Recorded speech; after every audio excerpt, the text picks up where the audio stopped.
1 अक्टूबर 2024 की ये बात है, जब मैं लखनऊ से दिल्ली अपने घर जा रही थी। लखनऊ में मेरी एक गवर्नमेंट जॉब थी और दिल्ली में मेरा अपना घर था। उन दिनों स्कूल की छुट्टियां हो गई थी, सब बच्चों को दशहरा की छुट्टी मिल गई थी। मैं भी सोची कि अपने घर पर जाकर घूम आती हूँ, वरना टीचर लोगों को तो कहाँ ही मौका मिल पाता है कि वो इधर-उधर जा पाएँ। फिर 2 तारीख को मेरी ट्रेन थी, लेकिन वो ट्रेन मुझसे छूट गई, क्योंकि घर पर ही मेरा सारा सामान तैयार करने में ही इतना लेट कर दी कि वो ट्रेन ही मुझसे छूट गई। फिर मैंने सोचा कि चलो आज मैं स्लीपर बस से ही चली जाती हूँ। लेकिन दिक्कत यही था कि सिर्फ एक लास्ट ही बस बचा था और उसमें एक ही सीट बचा था। जो सीट स्लीपर वाली खाली थी, वो बस पूरा स्लीपर ही था। मतलब नीचे भी सोने वाला ही था और ऊपर भी सोने वाला ही बना था। तो मैंने कहा ठीक है। फिर मैंने बस कंडक्टर से पूछा कि क्या एक सीट मिल जाएगी? तो उन्होंने कहा कि नहीं मैडम, आपको तो सीट नहीं मिल पाएगी, क्योंकि एक ही सीट स्लीपर में खाली है। उसमें एक आदमी भी है, तो क्या आप एडजस्ट कर पाएंगी? तो फिर आप चल सकती हैं, नहीं तो फिर आपको सीट नहीं मिल पाएगा, क्योंकि ऑलरेडी सब सीट बुक हो चुका है। तो फिर मैं 5 मिनट सोचने के बाद बोली कि कोई बात नहीं, ठीक है, मुझे वहीं सीट दे दीजिए, मैं एडजस्ट कर लूँगी। मुझे पता नहीं था कि वो आदमी कैसा है और कौन है, जो मेरे साथ सफ़र करने वाला है। अभी मैं ये सब बातें सोच ही रही थी, लेकिन मुझे क्या पता था कि वो आदमी मेरे साथ रात में। दोस्तों, मेरे मन में अजीब और गरीबो ख़यालात आ रहे थे, लेकिन मैं ये सब भूल कर हिम्मत करके बस में जाकर अपनी सीट पर लेट गई। फिर मैंने देखा बगल में तो एक बैग रखा है, लेकिन वो आदमी नहीं था। फिर मैंने एक खिड़की से बाहर देखी, तो शायद वो आदमी ही ऊपर आ रहा था। वो दिखने में बिल्कुल 30-35 साल का ही लग रहा था। मतलब वो आदमी नहीं, अभी जवान लड़का जैसा ही था। मैंने सोचा कि अच्छा चलो ठीक है, ये कोई अंकल-वंकल नहीं है, नहीं तो पूरा रास्ता एकदम बोर कर देते। उसके बाद वो लड़का आया, जीन्स और शर्ट पहना हुआ था। फिर मैंने देखा कि वो स्लीपर बस में ही अपने कपड़े चेंज करने लगा। उसने जीन्स चेंज करके लोअर पहन लिया और फिर वो ऊपर आकर लेट गया।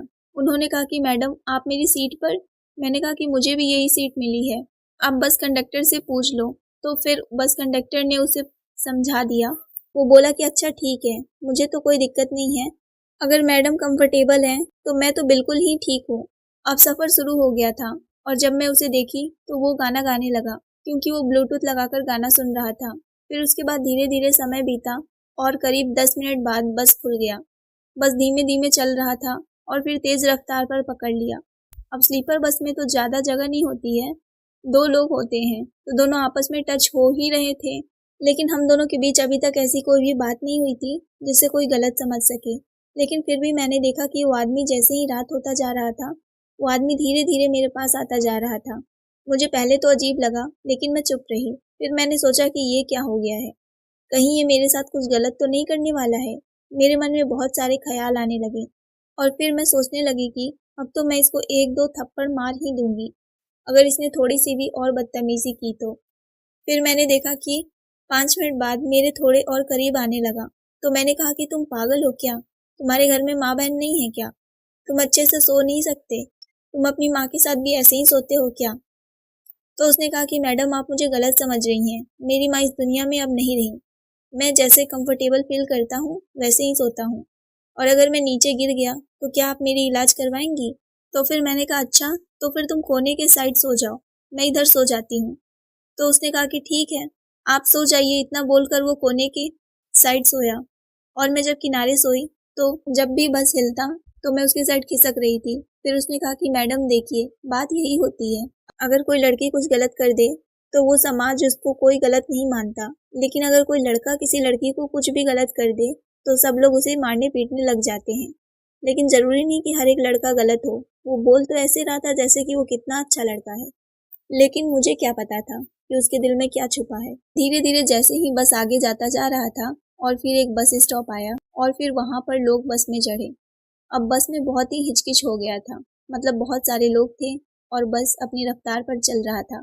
सब लोग अपने-अपने उसमें सो रहे थे और बीच में जो रास्ता आने-जाने का होता है, उसमें तो लोग बहुत सारे लोग खड़े थे, क्योंकि जैसे ही बस रुका था, बस में बहुत सारे लोग चढ़ गए थे। फिर मैंने देखा कि वो लड़का धीरे-धीरे मेरे गले के पास हाथ डाला और फिर मैंने कहा, क्या है तुम्हें? क्या दिक्कत है तुम्हारी? मुझे तो कुछ समझ ही में नहीं आ रहा है। फिर मैं तुरंत बस कंडक्टर को बुलाई।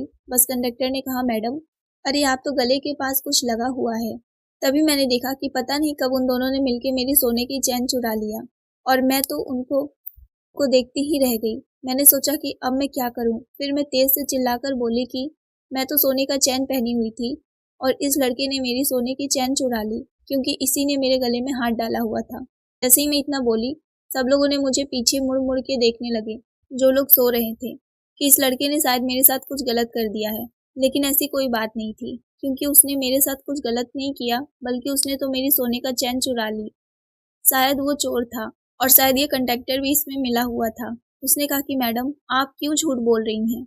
मैंने आपको देखा था, आपने पहले भी चैन नहीं पहना हुआ था। तो फिर मैंने कहा, अच्छा तुम्हें इतना पता है, तो मैं तुम्हें बता दूं कि अभी मैं चैन लेकर आई हूँ, और अगर तुम दोनों ने कोई चालाकी की तो मैं तुम्हारी कंप्लेंट की ना, तो सोच लेना तुम्हारा क्या हाल होगा। तुम्हें पता नहीं है, मेरे हस्बैंड एक पुलिस ऑफिसर हैं और मैं एक टीचर हूँ। तुम्हें शर्म आनी चाहिए। एक बस कंडक्टर होने के नाते तुम्हें पैसेंजर लोगों की सेवा करनी चाहिए, ना कि उनको लूटना चाहिए। मैंने उस बस कंडक्टर को बहुत सुनाया। इतने में जितने भी लोग बस में बैठे हुए थे, सब लोग निकल के उस लड़के को बहुत मार दिए। फिर थोड़ी देर बाद जब उसने चेक किया तो फिर उसके जेब में सोने की मेरी चैन मिला, और फिर मैंने कहा, इनके साथ इस बस में नहीं जाना है। मैं वहीं पर उतर गई। लेकिन जैसे ही मैं उतर रही थी, मुझे मेरे अंदर डर लग रहा कि क्या पता अब क्या होगा, क्योंकि रात बहुत थी और मैं अकेली लड़की सुनसान रास्ते पर उतरूंगी।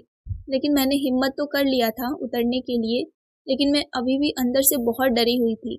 जैसे ही मैं उतरी तो मैंने देखा कि बस में जितने भी सवारी थे, वो सब भी उतर गए और बस कंडक्टर से अपना पैसा लेकर उतर के मेरे पास खड़े थे। तभी बस वाले ने माफ़ी मांगी और कहा, मैडम मुझे माफ़ कर दीजिए, आप प्लीज़ चलिए, आपकी वजह से देखिए सब लोग उतर गए हैं बस से। मैंने कहा कि मैं तो इस बस से कभी ना जाऊं, लेकिन मैं इन सब लोगों की वजह से जा रही हूँ, जो लोग मेरे साथ खड़े हैं, क्योंकि इन्हें भी अपने अपनी मंजिल पर पहुंचना है और मुझे भी दिल्ली जाना है। तो फिर इसीलिए इस बार बस में बैठ रही हूँ। आगे से तुम हमेशा किसी भी लड़कियों को अपनी बहन और अपनी माँ की नज़रों से देखना। ये नहीं कि किसी का कुछ चुरा लिए तो किसी का कुछ चुरा लिए। चोरी और बदमाशी, ये सब की माफ़ी कभी नहीं मिलती। इसीलिए हमेशा अपने काम को लेकर ईमानदार रहना, और कभी भी एक मजबूर लड़की को तो कभी भी अपने जाल में मत फंसाना। उसकी पाप तुम सोच भी नहीं सकते कितना लगेगी और तुम्हें कितना दुख झेलना पड़ेगा। फिर हम सब बस में बैठे और बस धीरे धीरे अपने रफ्तार पर चलने लगा।